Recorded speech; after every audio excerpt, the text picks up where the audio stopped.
అందరికీ నమస్కారం. నేను మీ శిరీష, జనసేన పార్టీ తెలంగాణ. తమ్ముడు బాల్మూర్ వెంకట్ ఏం మాట్లాడుతున్నావు? ఏం బుర్ర పని చేస్తలేదా? సోయలేదా నీకు? ఏం మాట్లాడుతున్నావు పవన్ కళ్యాణ్ గారి గురించి? పరిగెట్టిస్తావా? ఆంధ్రాకి వెళ్ళిపోవాలా? ఏం నీ అయ్యా జాగిరా తెలంగాణ?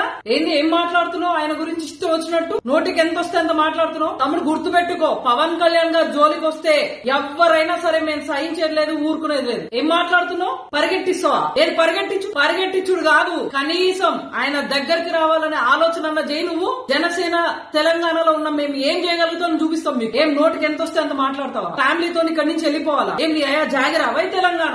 ఏం మాట్లాడుతున్నావు నువ్వు? నోరు అదుపులో పెట్టుకో. మిడిమిడి జ్ఞానం ఏంది? యువత ఊరుకోదా? అరే ఆ యువతను అడ్డు పెట్టుకుని ఏదో సాధించడానికి వచ్చినావు కదా, ఏం పీకినావు? ఏం చేసావు యువతకు నువ్వు? మీ కాంగ్రెస్ పార్టీ వచ్చింది కదా ప్రభుత్వంలో, 2 ఏళ్ళు అవుతుంది కదా. ఏం జాబ్ నోటిఫికేషన్లు ఇప్పించినావు? ఎన్ని జాబ్ పోస్టింగ్లు ఇప్పించినావు? యువత కోసం ఏం నిలబడినావు? అరే మీ కళ్ళబొల్లి మాటలు ఇన్నుడు యువత ఎప్పుడు మర్చిపోయిందిరా బాబు. దయచేసి ఎవరో మీ వెనకాల ఉన్నారో, యువతంతా నీ వెనకాల ఉన్నదని పిచ్చి ఆలోచనకు పోకు. తమ్ముడా చెప్తున్నా, ఇంకొకసారి ఆయన క్షమాపణ చెప్పుడు కాదు, నువ్వు వెంటనే పవన్ కళ్యాణ్ గారికి క్షమాపణ చెప్పకపోతే పరిణామాలు తీవ్రంగా ఉంటాయి. గుర్తుపెట్టుకో. ఊరుకునేది లేదు ఇక్కడ, ఊరుకునేటోళ్ళు ఎవరు లేరు. కబడ్దార్ బిడ్డ, నోరు జర అదుపులో పెట్టుకుని మాట్లాడు. ఎంతలో మాట్లాడాలో అంతలోనే మాట్లాడు. ఆయన నీ లెక్క ఆలకాలు నీలకాలు పట్టుకుని పదవులు తెచ్చుకోలే. 100% స్ట్రైక్ రేట్ తో ఉప ముఖ్యమంత్రి అయిండు. తమ్ముడు నోరు అదుపులో పెట్టుకో. ఉన్న పలంగా నీ మాటలు వెనక్కి తీసుకుని పవన్ కళ్యాణ్ గారికి క్షమాపణ చెప్పలే అనుకో, పరిణామాలు తీవ్రంగా ఉంటాయి. ఆల్రెడీ మీ కాంగ్రెస్ ప్రభుత్వాన్ని తరిమి